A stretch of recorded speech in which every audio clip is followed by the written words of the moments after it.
শুভ সকাল আমার প্রিয় পরিবার, তোমরা সকলে কেমন আছো? আশা করছি যে যেখান থেকে আমার ব্লগটি দেখছো সকলে ভালো আছো। তোমাদের আশীর্বাদ ও ভালোবাসার সাথে নিয়ে আজকের একটি নতুন ব্লগ শুরু করলাম। আজকে হলো মঙ্গলবার আর এখন বাজে ঘড়ির কাঁটায় ঠিক সকাল 6টা। তো ঘুমের থেকে উঠে দেখি বৃষ্টি পড়ছে। তো উঠে জানো 10 মিনিট মতো বসেছিলাম, ভাবলাম কি করব, এত জোরে বৃষ্টি হচ্ছে। তারপরে বসে থাকার পর দেখি না বৃষ্টিটা অল্প অল্প করে ছাড়ছে, কিন্তু ছাড়লেও কি হবে, একটু একটু তো পড়ছে, তার সাথে গাছের পাতা যে সমস্ত জল সেগুলোও মাথায় পড়ছে। সেই কারণে আর কি করব, ওড়নাটা মাথায় পেঁচিয়েই একেবারে সংসারের সমস্ত কাজ বাজে হাত দিয়ে দিলাম। তো ওই দিক দিয়ে কুয়োতে প্রথমে জল তুলে রাখলাম, তারপরে রাতের বাসি বাসনগুলো নিয়ে সেখানে রাখলাম। আর এই দেখো এদিক দিয়ে কিন্তু আমার বাসনগুলো মাজা হয়ে গেছে, এখন ভালো করে ধুয়ে নিচ্ছি।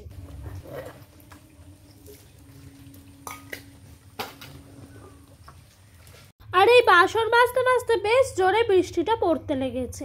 ওদিক দিয়ে দেখছি নারকেলের একটা ডাল পড়ে লঙ্কা গাছটার ওপরে যেন ভেঙে দিচ্ছে। তাই যেন এই বাসনগুলো ধোয়ার পর না ওই ডালটাকে আগে করে সরিয়ে দিলাম, যাতে গাছটা একটু স্বস্তি পায়। তো এই দিক দিয়ে ঘরে বাসন কোসনগুলো সমস্ত কিছুই রেখে দিচ্ছি। আর জানো তো আমরা মধ্যবিত্ত পরিবার থেকে বিলং করি, আমাদের কিন্তু বিলাসিতা করাটা একদমই চলে না। তাই জানো তো আমাদের এই কষ্ট করেই কিন্তু সংসারের সমস্ত কাজকর্ম সারতে হয় এবং করতেও হয়। আর যদি আমি ভাবতাম যে এই কাদার মধ্যে বৃষ্টির মধ্যে সংসারে কি করে কাজকর্ম করব, তাহলে কিন্তু আমাকে বসেই থাকতে হতো। তাই জানো তো এভাবেই সংসারের সমস্ত কাজকর্মগুলো বিলাসিতাভাবে না করে একটু নিজেকে যেরকম পরিবারে আছি সেরকমভাবেই গুছিয়ে করার চেষ্টা করি। এই দেখো এদিকে এক বাটি জল জমে গেছে, তাই জলটা ফেলে দিলাম। বৃষ্টির জল, জানো সারা রাত বৃষ্টি হয়েছে। ওই দিক দিয়ে আমার কিন্তু কাজকর্ম হলো, এই দিক দিয়ে আসলাম একেবারে কুয়োর পাড়টা ভালো করে ধুয়ে নিতে। আর জানো তো এই যে কুয়োটা আছে না, এর ওপরে একটি গাছ আছে, মানে পাশ দিয়েই ওপরে ছাউনি হয়ে গাছটা রয়েছে। তো ওই যে গাছটির নাম হলো গাব গাছ। গাব ফল জানো তোমরা হয়তো অনেকেই চিনবে, আবার অনেকেই চিনবে না। এই গাব ফলের নামটি আমি একটুও চিনতাম না, তো বিয়ের পর এখানে এসেই চিনেছি আর কি। তো ওই যে গাবগুলো পেকে পেকে গেছে, তো ওই কলা বাদুর আসে, এসে এসে খেয়ে খেয়ে একেবারে ছিপড়েগুলো ফেলে দিই যে আমাদের এই কুয়োর পাড়ের ওপরে। এই যে দেখেছো নিচটাই পড়ে আছে, এগুলো দেখতে কিন্তু ভীষণ খারাপ লাগে, মুখ থেকে ফেলা তো, তাই যতটা পারি জল দিয়ে দিয়ে ফেলে দিই। ওদিককার বাসি কাজকর্ম শেষ, আর এদিকে মাছওয়ালা দাদা এসছে। তো এখানে মাছ এনেছেন, যেই মাছ এনেছে সেগুলো কিন্তু বিক্রি হয়ে গেছে, একটু পড়েছিল লাস্টে। ডোডোর পাপা বললো নেব না, তুমি এই মাছটা যদি আমাকে কেটে দিতে পারো দাদা তাহলে দাও। তো দাদা বলছে হ্যাঁ দেবো না কেন।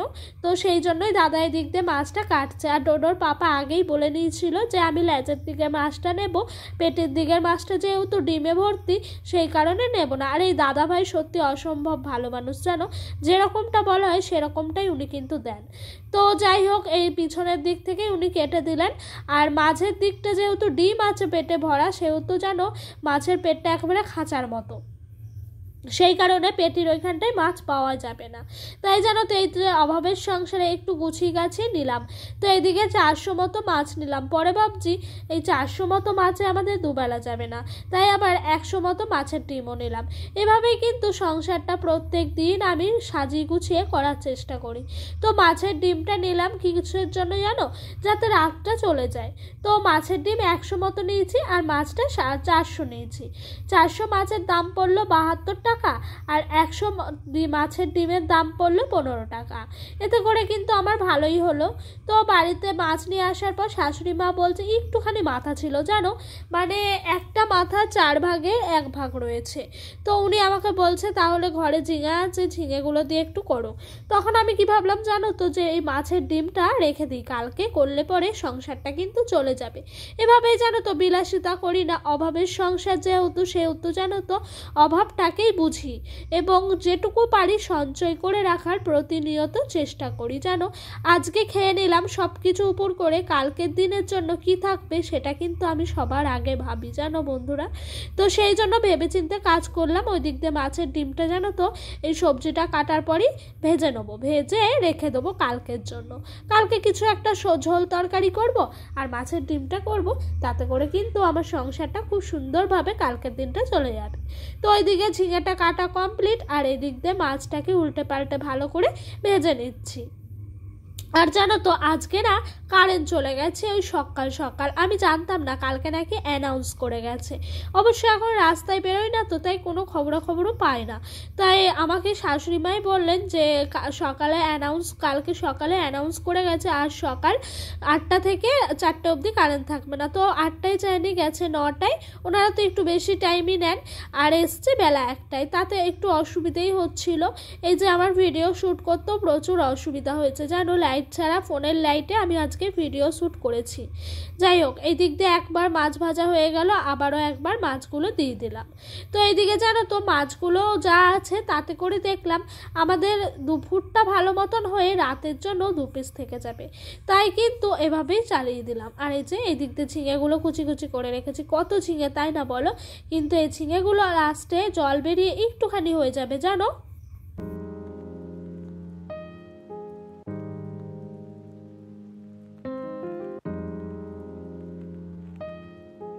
আর জানো তো আমি না এরকমভাবে সংসারটা চালাই দেখে অনেকে আশেপাশে থেকে মন্তব্য করেন যে আমি নাকি ভীষণ কিপটামি করে সংসার চালাই, আজ মরলে কাল 2 দিন, এগুলো কে খাবে, নিজের যা আছে সেগুলোই ভোগ করতে হবে, এসব অনেক কথাই শুনি। কিন্তু কি বলো তো, তাদের কথা যদি শুনে চলি না তাহলে আমার সংসারটা জলে ভেসে যাবে।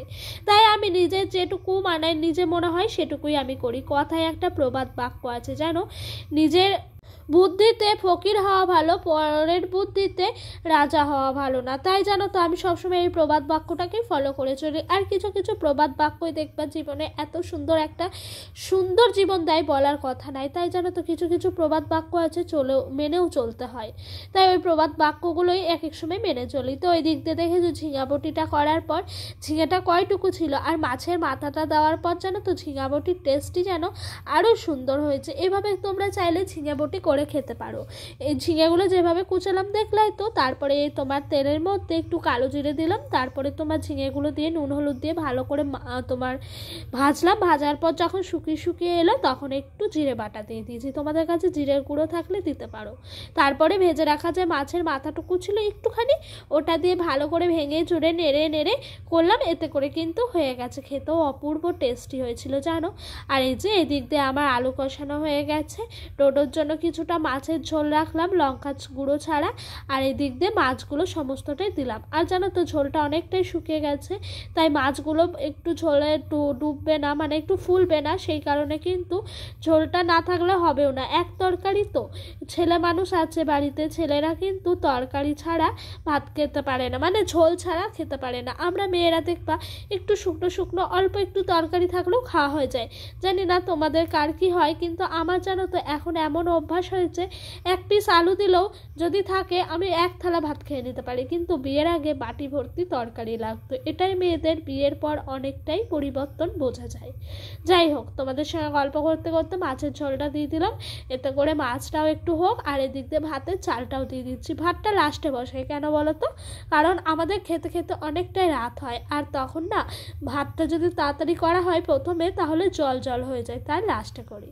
আর এদিক দিয়ে দেখি বেলার দিকে বৃষ্টিটা অনেকটাই কমেছে, তাই আর কি ডোডোর পাপার সমস্ত জামা প্যান্টগুলো নিয়ে আসলাম, মানে প্যান্টই ছিল, ডোডোরও জামা ছিল, এগুলোই অল্প একটু কেচে দিচ্ছি, জল ঝরে গেলে সারা রাত ফ্যানের হাওয়ায় দিয়ে রাখবো, এতে করে কিন্তু শুকিয়ে যাবে। ডোডোকে এরই মধ্যে স্নান করিয়ে দিলাম, স্নান করিয়ে ঘরে ওর ঠাম্মা দাদুর কাছে বসিয়ে রেখেছি। এরই ফাঁকে আমি কিন্তু এই কাজগুলো সেরে নিচ্ছিলাম।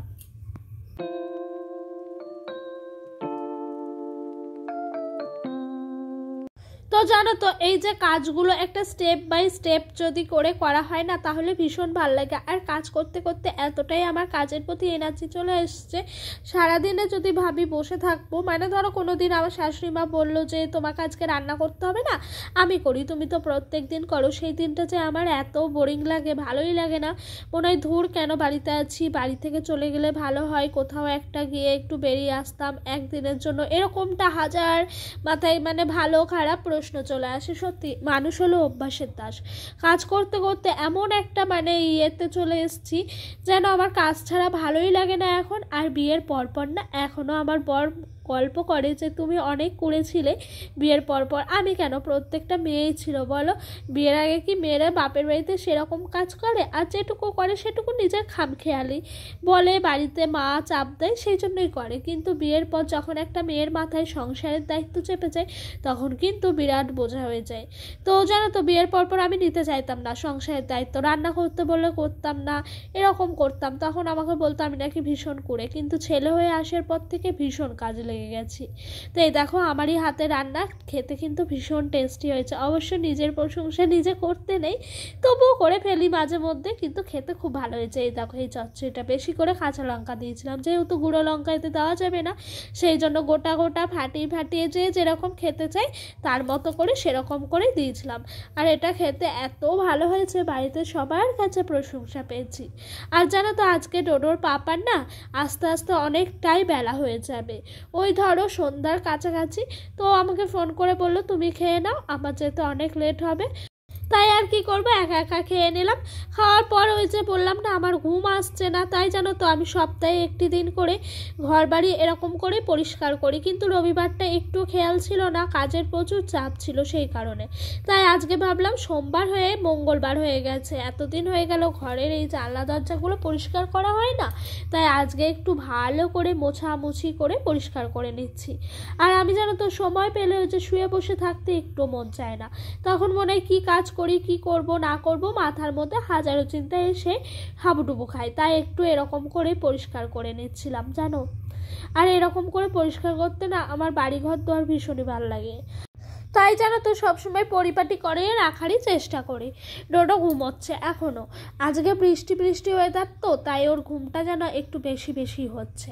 আর এই যেটা দিয়ে আমি মুছছি দেখতে পাচ্ছ, বারবার গুটাচ্ছি, এটা হলো যেন আমার নাইটি ছেঁড়া, মানে নাইটি যেটুকু বাদ যায় না সেটুকু অংশটা আমি রেখে দিই এরকম করে ঘর দুয়ার পরিষ্কার করার জন্য।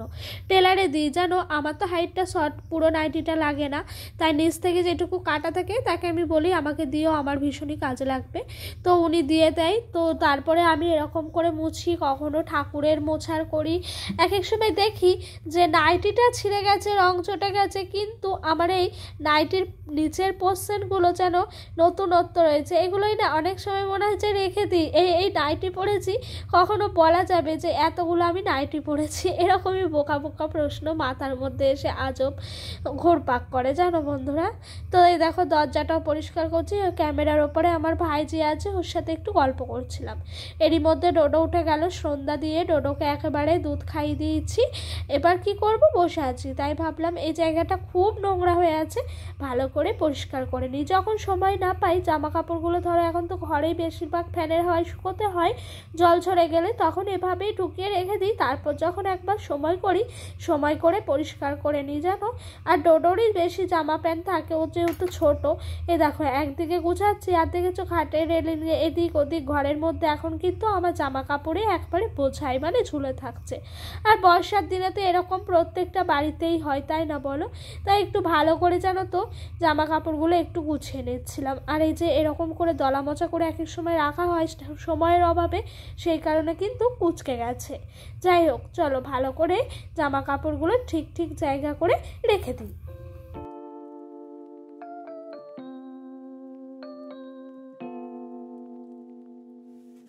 আর আজকে ডোডোর পাপা এসছে ওই যে সন্ধ্যার কোলে, তাই আর ও কাজে যায়নি, তাই ডোডো এখন ওর বাবার কাছে বসে আছে। তো বন্ধুরা আজকের মতো ভিডিওটা এই পর্যন্তই। ভিডিওটা তোমাদের যদি ভালো লেগে থাকে অবশ্যই একটি লাইক আর একটি কমেন্ট করো। আর যদি আমার ভিডিওটা তোমাদের আরও ভালো লেগে থাকে, আমার এই ছোট্ট চ্যানেলটির একটি নতুন সদস্য হয়ে আমার পাশে থেকে যেও। আর জানো তো তোমাদের সুন্দর কমেন্টগুলো আমাকে নেক্সট দিনের ভিডিও বানাতে প্রচুর মোটিভেট করে। বাই।